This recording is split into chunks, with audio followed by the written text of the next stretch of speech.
Hoài hùng bảo cha ma man nằm giang ngày lê lòng nô tình hình tê đi hoài lên trên lòng quân lao đêm mang tình hình tê đi hoài lên trên lòng quân lao đêm mang sung ngày thâu thả căng than sung ngày lên ngày đi na se khi lòng thâu in nhân dài đôi nam lên na se trên lòng thâu in nhân dài đôi nam lên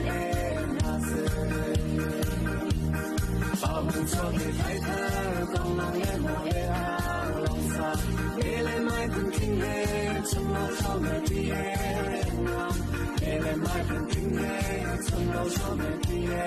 em ngon để cho nghe vết xiên tôi xuân có bên xuân kinh dương phi cho sáng kiến chung duyên nghe thăng chân lê cánh vai lâu em chung duyên tan rồi đi em tiếng lên sờ ngày đầu năm đi lung mà đam tê đi ra mi bằng bối xuân vào nát lòng thề trong mình đi làm thế li ăn cho tan ba bằng cần đi đi xuân có nè đến chiều Nát cho nghe tất nhiên tuôn xuân qua bên xuân kinh dương khí vun tràn tràn kiến chung duyên nghe thăng cha xe cánh đai lâu em chung cần bồi đi em chiều bên xe lô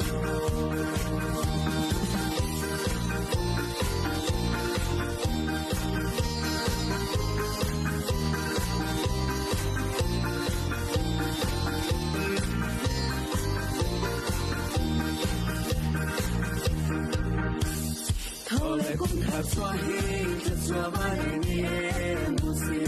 nhìn bằng cùng bôi à thâu cho để hôm nay xe lô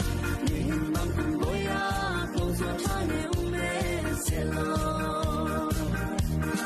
hoài hùng bảo cha ma ban đêm trăng ngày lê lần đầu khi kinh tế thì hơi lên xin đừng không người ao em mà khi kinh tế thì hơi lên xin đừng không người ao em mà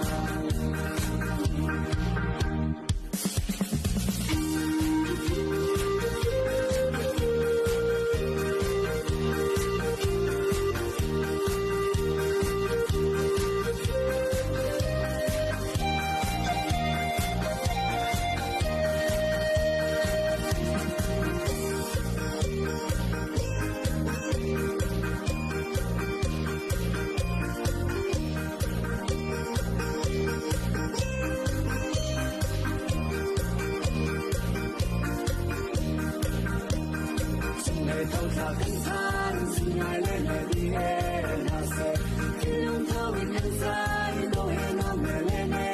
na se khi lòng thâu in nhân dài đôi nam mẹ lên na se bao hùng cho người thái thơ con lòng lên một lê áo lòng xa để lại mai từng kinh lê trong lâu cho mẹ đi em ngon để lại mai từng kinh lê trong lâu cho mẹ đi em ngon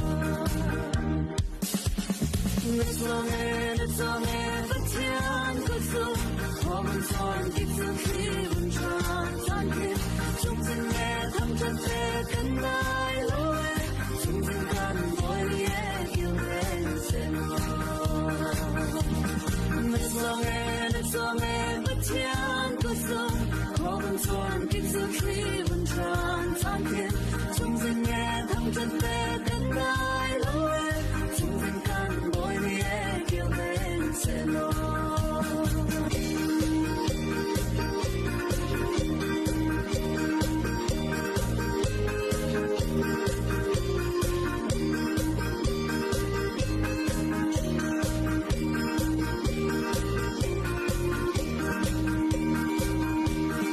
hoài hùng bảo cha ma ban đêm trăng ngày lê